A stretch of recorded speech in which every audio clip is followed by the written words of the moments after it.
for a quick overview for a book in the Bible? This podcast series gives you that and more, as Bible teacher Mike Beaumont makes sense of this unique collection of books, prompted by questions from David Taverner.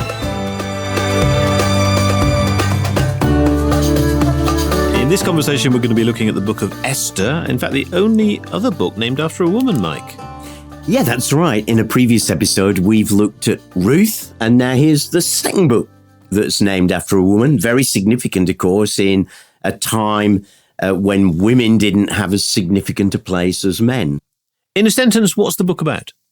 It's the story of a young Jewish woman who ends up, through some miraculous steps, becoming the Queen of Persia, and is therefore in a place to rescue her people, the Jews who are still in exile with her, from what we would see today as total annihilation, the ethnic cleansing of a people that was planned by one of the king's wicked servants. In a previous conversation, previous episode, Ezra and Nehemiah, you'd explained that many Jews had gone back to Jerusalem, but many were still living in Persia. And that's where this is happening, is it? Yes, that's right. When the king of Persia, King Cyrus, issued his decree that he allowed conquered peoples to go back home after he had conquered the nation of Babylon, while some people wanted to go back, and we saw in a previous episode, only about 40,000 Jews went back in the first return to the Promised Land. Not everybody was, let's go. This is it. What a wonderful opportunity. This is what we've been waiting for. Many had settled down. They'd become comfortable. They got a whole new way of life. Why would they want to disrupt their life, their jobs, their home, find new schools for the kids, all those sort of things that we would think of today? So many of the Jews actually had settled down and had developed a very comfortable life indeed. And this story of Esther is a story of what's happening in one situation back there in Persia, and not where most of the Bible is set, in the Promised Land of Israel. So what do we know about Esther herself? Well, we don't know a huge amount, but we know that she was an orphan, and she had been brought up by one of her relatives, Mordecai, who therefore become as good as her dad. And it's Mordecai who is able to use this opportunity that God has given him, and use this opportunity. Almost sounds a bit cruel as I say that because of the story that will unfollow, but he sees that here is an opportunity that God has given him that could be for the benefit of all his people. So a pagan king is on the throne in Persia. How does Esther come into the royal courts, as it were, then? Well, the Persian king, at this time called King Xerxes, decides to throw a fantastic banquet. It's actually a banquet that lasts 180 days. Now, it's easy for us, there we go, another one of the Bible's exaggerations. No, we've actually got records of this in Persian history, that this really happened. What is happening here is the king of Persia is wanting to show off. And he brought all the rulers from all across his vast empire to this mega banquet that went on and on for months, because he wanted to show how great he was, how splendid he was, the wealth of his empire. And as part of that vast banquet that he held, we discover in chapter 1 of Esther that on the 7th day, he commands that the queen be brought into his presence. Why? Because he wants to parade her off. And the queen refuses to come. She refuses to be seen as a mere object that he can parade. And this is the party of the century. It's the party of the century, but she ain't coming because she realizes she's just there as a token to show, look what a beautiful wife I have. Therefore, look how great I must be. Of course, despots don't take very kindly to their will being thwarted by that. And so in chapter 1, we find that the queen is deposed because the king, of course, can't lose face. Remember, there's all these key leaders from across his empire. If he didn't act now, he would have lost face terribly. So what they decide to do is, well, clearly you need another queen now. And so what we would call a beauty contest is organized for a replacement. So he issues a decree that there's going to be a Miss Persia contest, perhaps we ought to call it. And it's Mordecai who realizes that this could be an opportunity for his young cousin, named Esther, the heroine of our story, who clearly was a very pretty girl. And he thinks, do you know what? I wonder if this is an opportunity that could be used. And so he puts forward Esther as one of the possibilities for this contest, but he's very careful to say to it, make sure that you don't let them know that you're a Jew. So clearly there was some anti-Semitic feelings in some quarters, even if not among the king himself. After all, he was the king of a vast empire and all sorts of people. So he puts her into this beauty contest, tells her not to reveal her nationality, and they go through a whole process of months of being beautified and prepared and everything else in order that they can be presented in turn to the king. I mean, really, she becomes part of what we would call his harem. So, you know, it's not an easy bit of the story, this. It can't have been easy for her. But as she comes to her turn to be presented to the king, wow, he is completely smitten. And we read in chapter 2 that the king was attracted to Esther more than to anyone else. She won his favor and his approval. So clearly it wasn't just her looks. It must have been her personality, her conversation, everything else.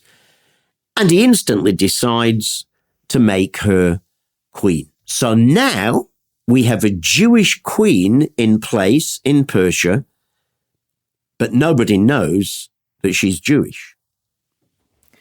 You mentioned about the kind of anti-Semitic feeling that was around. How did that show itself? Well, in this story, it's manifested in particular through one key character in the story that we meet in chapter 3. Now, the story jumps on a little. It's now 4 years later, so she's been the queen for 4 years. There's been an incident where Mordecai discovers a plot against the king, lets Esther know, she lets the king know, and that plot is thwarted. So we just park that for a moment because it's going to come into the story later. But 4 years after that, there's this chief official called Haman. He's described as Haman the Agagite. He's part of the royal court, is he? Yeah, exactly. He's a leading official there for the king. An Agagite, King Agag, had been an Amalekite, and the Amalekites were traditional ancient enemies of Israel. They'd attacked the Israelites when they had been on the journey from Egypt to the Promised Land. So the rivalry, the hatred between these two people groups went back centuries, and like much racism, like all racism, it's so often rooted in the irrational and in things from the past. And so this guy, Haman, really starts to turn against the Jews because he gets an opportunity to get one over on them. So he hates the Jews. Oh, he really does. And because of his very high position, the king elevates him, it says, to a high position, gives him a seat of honor higher than all the others, and all the royal officials have to bow down to him. But Mordecai refuses to do it. Mordecai's view is there's only one person I'm going to bow down to, and that's my king in heaven, and probably the king here on earth, but I'm certainly not going to bow down to some upstart courtier who thinks he's something special. That's a brave thing to do. Well, very brave. And, it would have reaction as well, because when Haman sees that Mordecai won't bow down to him and won't pay him honor in any way, he looks for a way. Now, you might expect me to say he looks for a way to get at Mordecai, maybe to kill Mordecai. Oh, no, that's not enough for this guy. Something got triggered in him. And having discovered that Mordecai was a Jew, he then determines that not only is he going to get rid of Mordecai, he is going to exterminate the whole Jewish population throughout the whole Persian Empire. Now, just hear that phrase, the whole Persian Empire. So that would be where they were to the east, right back to Judah, where the returning exiles had come.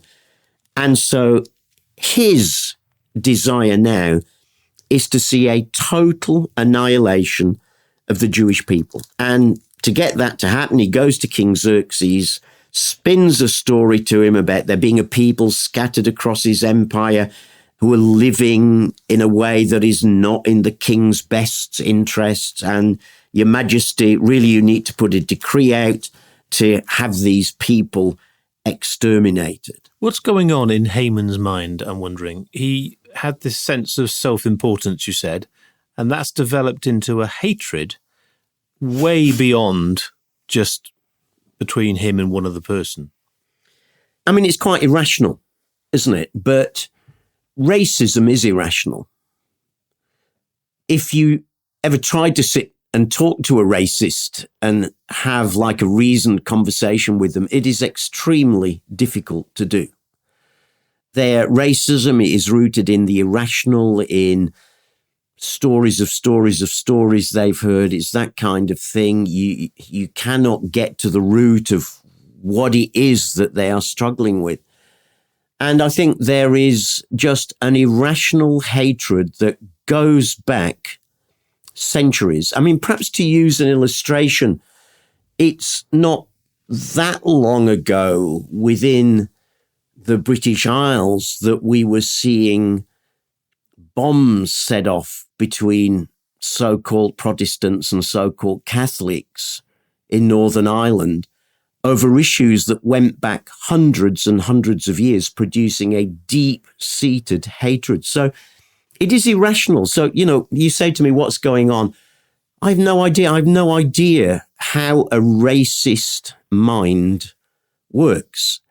Because for us as Christians, we're told very clearly right back at the beginning of the Bible in Genesis that every human being is made in the image of God, that God's plan was to have people fill the whole earth, that at the end there will be people of every tribe and tongue and language and nation gathered around the throne.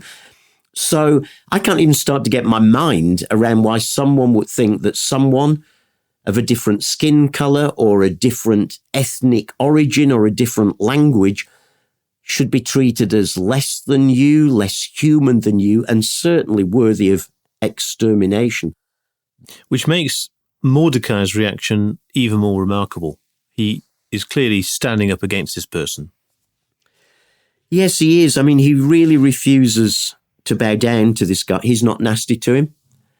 We get no sense of nastiness at all in these stories about Mordecai, but he just stands his ground and refuses to do this. But once Haman has got the command from the king that the Jews are to be wiped out, I mean, he's manipulated the king, really. He said, these people are against you. There's a plot against you, your majesty. Well, clearly the king is going to react to that. But what happens, we find in chapter 4, is that Mordecai now goes to Esther and says, it's your time to help. And there is this amazing part in chapter 4 where he goes to Esther, tells her the plot that has been discovered and says, don't think you'll escape either, because it'll come out that you're a Jew. So this is going to include you as well. And she's got the ear of the king. She's got his ear, hasn't she? And there's this lovely phrase where he says to her, if you remain silent at this time, relief and deliverance for the Jews will come from another place, but you and your father's family will perish. In other words, God will still work something out somewhere or other. But then this, but who knows that you've come to royal position for such a time as this? Who knows, Esther, if all that we've been through and that preparing and you being put there in the king's harem and then elevated to be his queen, and now you've got his ear, as you put it. Who knows if God wasn't behind all of that? And he's really saying, come on, Esther, can you not see? This has been God who's been bringing you to this moment. To say that Esther was facing something of a dilemma is a bit of an understatement. Yes, and she therefore goes about it very wisely. Clearly, she knows her husband quite well. And the thing that she doesn't do is go and say, oh, honey, I hear you plan to kill off all the Jews. I think you've made a mistake. Can we reverse that, please? Oh, and by the way, I'm a Jew as well. That wouldn't go down well. And as we read this story, I think we've said before in these series of podcasts, try and put yourself into the characters at times. Imagine how you would have felt, what you would have been thinking. And as we put ourselves into the character of Esther, in chapter 5, we find her approaching the king in an incredibly wise way. She knows that if there's one thing the king likes, it's a good banquet. So she decides to go in at that level. And she invites the king and Haman, only Haman, to come to this special banquet. She says, I want to put a special banquet on for you. You know, there is something I want. He said, well, what is it? No, I don't want to tell you now. I want to put this special banquet on for you. And if you come to the banquet, then I'll tell you there. That would have made him feel good, bearing in mind he was a man of self-importance. Oh, absolutely. And he's therefore ready to say to her, listen, that's really great. You know, thank you. And whatever it is that you want to ask me for, be assured that I'll be able to grant that to you. And of course, Haman is the only one who has been invited to the banquet as well by her. So he goes out feeling pretty cock-a-hoop, and he goes home to his family and says, guess what? I am the only one who has been invited to this banquet.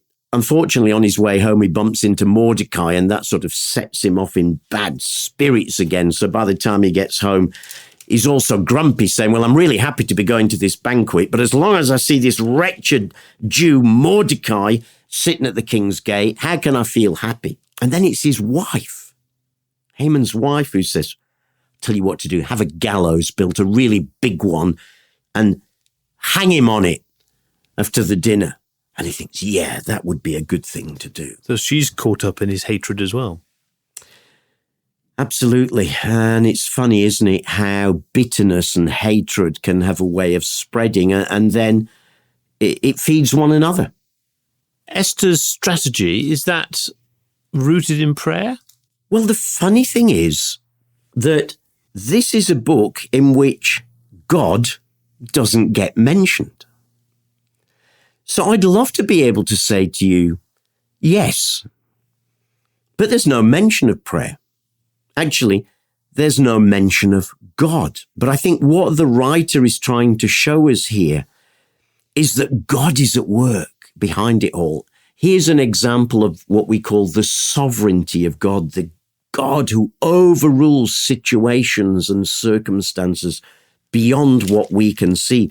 So while he's not mentioned, it's clear he is not absent. He's very, very present in the incredible number of coincidences that has happened. So what happens after the banquet? Well, the king has a night when he can't sleep. So he gets up in the night and does what many of us does, decides to read a book, except the books that he has tend to be all the royal chronicles. So he has them brought out and gets one of his officials to read the royal chronicles to him as a way of lulling him to sleep, I think. The archives. The archives, that's a good way of putting it. And while they're reading through it, we come back to that story that we mentioned earlier at the end of chapter 2, when Mordecai had uncovered the conspiracy against the king. And they read that bit, and the king says, oh, right, what did we do for the person who, in effect saved my life there and brought us the news? And they say, well, nothing. And he said, well, we need to do something. Who's still in the palace? And they said, well, there's only Haman. Okay, get Haman to come in. Haman, what should I do to honor someone more than anyone else whom I'm really pleased with? Of course, Haman, full of self-pride, thinks, hello, this is me. So he bigs up what the king should do. And eventually the king says, that's great. Have this done for Mordecai. And at that point, of course, his face falls completely. Haman can't believe it. He absolutely can't believe it.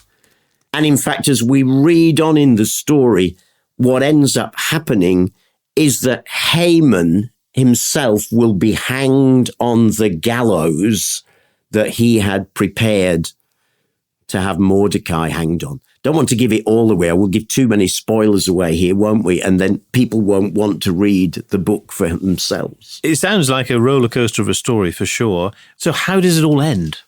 Well, remember, the edict has gone out from the king that all the Jews are to be exterminated across the land. But with Haman now out of the way, the motivator, the instigator behind that, clearly we need to see that reversed. But in the laws of the Medes and the Persians, as it was called at the time, once the king had made a law, it couldn't be revoked. It was irrevocable. So the only way around that was to have another law that would somehow override it. And so Esther is able to persuade the king that she too is a Jew and it's her people that he's allowed to be exterminated. Of course, he loves her. He wants to do something to protect her people.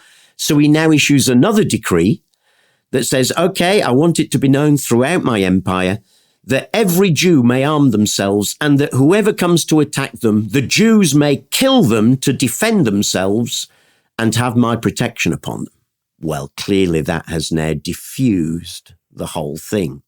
The second law is in effect cancelled out the first. And that leads to great rejoicing amongst the Jewish community. Of course, you can imagine the anxiety that there had been among them right across the empire. Fear. When a day had been set that they were all going to be exterminated. Now the new law comes, they know that they are safe. So there was a date in the calendar when the Jews would have been exterminated. That's right. And the Jews celebrated the avoidance of that through a festival. It's called the Festival of Purim, and we see that instituted in Esther chapter 9. Purim means lots, and that date had been decided by the casting of lots, and that's why it took that name. And still to this day, the Jewish community celebrate the festival of Purim. They're remembering this time in the Old Testament history. In fact, the last time in Old Testament history when there is an attempt to annihilate the Jews. And so still today, very popular festival. Children dress up in costumes and they give gifts and presents to one another, and there are special cakes. It's sort of, imagine sort of Christmas for Christians. It's that sort of party festival atmosphere.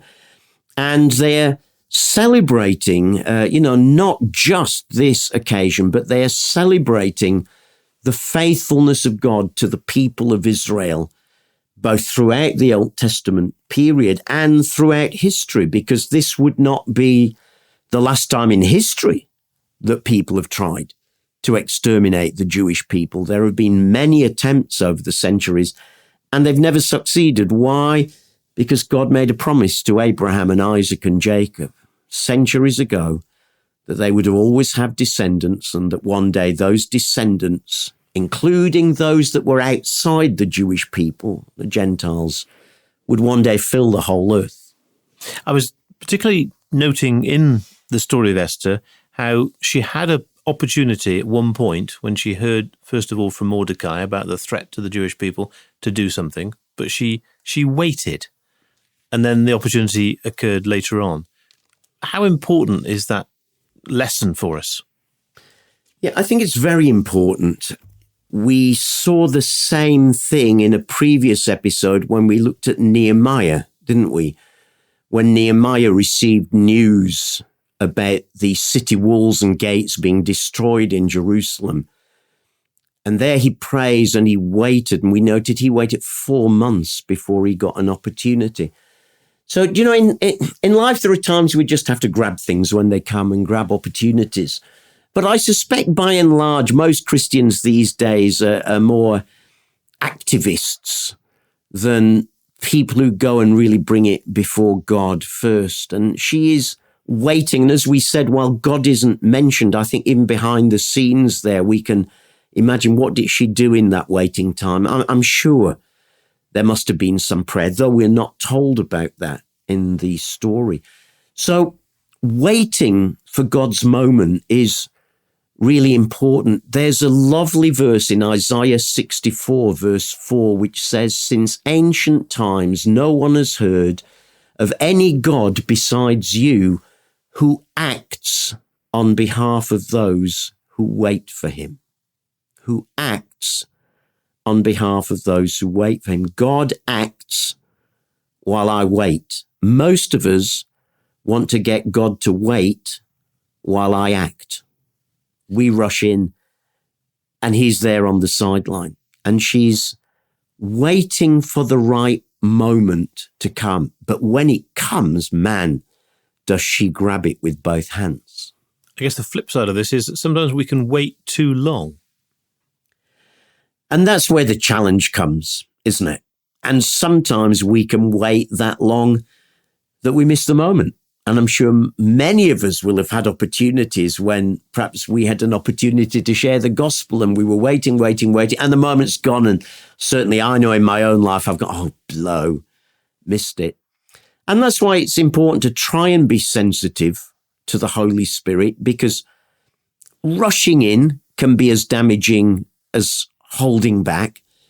And so trying to be a people who are led by the Holy Spirit and responsive to God is important. And the truth is, I think we just have to acknowledge there'll be times when we wait too long and there'll be times when we don't wait long enough. The important thing is to try and learn out of that. And perhaps the underlying thing is to make sure that we prayed about things first. Whether it's a season of prayer like Nehemiah did for those 4 months, or that quick arrow prayer to heaven he did when he got his opportunity, to ensure that we're just not rushing out doing it, but that we take action prayerfully, both before and during and after. Why are you particularly grateful that the book of Esther is in the Bible? Oh, I think because for me, besides being a great story, I mean, it's a really easy story to read and it's quite gripping. And again, if you put yourself into it, it's very easy to imagine yourself in this story. But I think for me, what I love about this book is it shows us how God is the God who can work behind the scenes.